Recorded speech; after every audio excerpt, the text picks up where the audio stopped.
Today I'm going to make a quick video of how to find an exhaust leak. I'm using a shop vac and I have it plugged in to the exhaust pipe with some tape, and I have a rag stuffed into it. This is the intake, this is the exhaust on the vacuum. I have it hooked up onto the exhaust. Go ahead and turn it on. Go ahead and crawl underneath the vehicle and you'll be able to hear the leak. If you come up here, hear the air escaping. Just go ahead and crawl underneath.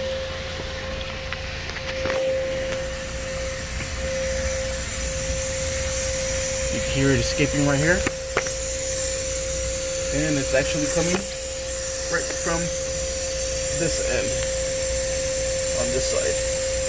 So what it seems that we need to do is we need to undo these bolts and recenter it so that way there's no leak. You feel the air escaping from the back here. Just doesn't feel like it's seated correctly. So we'll undo these bolts and redo it. So essentially, that is how you could find an exhaust leak.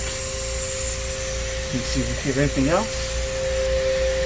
A little bit right here, you can feel a little bit of air, but that's okay. It's clamped down. Really not much you could do. Other than that, it feels good. Let's check over here. Over here is good. It's just right here. Sweet. Thank you for watching. Please like and subscribe.